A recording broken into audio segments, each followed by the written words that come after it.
Hi friends, இப்போ என்ன பண்ண போகிறோம் பார்த்தீங்கன்னா பாஸ்தா தான் செய்ய போகிறோம். வீட்டிலே எப்படி செய்கிறதுன்னு பார்க்கலாம் வாங்க. இப்போ வந்து 1/4 கிலோ பாஸ்தா எடுத்துருக்கேன். அதை வேக வைக்கிறதுக்கு தண்ணி ஊற்றிட்டு கொஞ்சம் ஆயில் ஊற்றிட்டு தேவையான அளவு கொஞ்சம் வந்து நம்ம உப்பு சேர்த்துக்கிறோம். சேர்த்து அதை நல்லா கொதிக்க வச்சு வேக வச்சு தனியாக வடித்து எடுத்து வச்சுக்க போகிறோம். அதுக்கப்புறம் வந்து பார்த்திங்கன்னா பீன்ஸ், கேரட் தான் இன்றைக்கி நான் சேர்க்க போகிறேன். சின்ன வெங்காயம் கொஞ்சம் பொடியை நறுக்கி வச்சுருக்கேன். அதுக்கப்புறம் பார்த்திங்கன்னா soya sauce, tomato sauce, chilli sauce எல்லாமே எடுத்து வச்சுருக்கேன். அதுக்கு தேவையான பொருள்லாம் எடுத்து வச்சுருக்கேன். இப்போ செய்யலை சொல்கிறேன். இப்போ தேவையான அளவு எண்ணெய் ஊற்றிட்டு நம்ம நறுக்கி வச்ச பீன்ஸ், கேரட், வெங்காயத்தை எல்லாத்தையும் போட்டு அதுக்கு தேவையான அளவு கொஞ்சம் ஒரு பிஞ்சு உப்பையும் போட்டு நல்லா வதக்க போகிறோம். நல்லா வதக்கிட்டே இருக்கணும், நல்லா வதங்கணும்.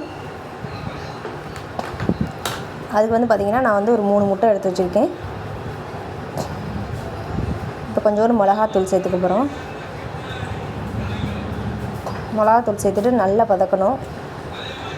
நல்லா வதங்கி இந்த ஸ்டேஜுக்கு வந்ததுக்கப்புறம் நம்ம சொன்னேன் பார்த்திங்களா 3 முட்டையை உடச்சி இதில் ஊற்றிக்க போகிறோம். ஊற்றிட்டு முட்டை வந்து நல்லா பொரிய விட்டுறக்கூடாது. கொஞ்சம் லைட்டாக நல்லா கொஞ்சம் கிண்டிகிட்ருக்கையிலே வந்து பாஸ்தா நம்ம வடிக்கிட்டு வச்சுருக்கோம் இல்லையா, அதை அதில் சேர்த்துருங்க. சேர்த்துட்டு நல்லா கொஞ்சம் பெரட்டி விடுங்க. இப்போ நான் காமிச்சேன் பார்த்திங்களா 1 2 3 மசாலா, அது ஒரு பாக்கெட் வாங்கியிருக்கேன். அதை மட்டும் போட்டுட்டு சோயா சாஸ் தேவையான அளவு கொஞ்சம் ஊற்றிக்க போகிறோம். ஊற்றிட்டு டொமேட்டோ கெச்சப் வந்து ஒரு 2 ஸ்பூன் அளவு ஊற்றிருக்கேன் நான். ஊற்றிட்டு அதையும் நல்லா போட்டு நல்லா கிண்டணும்.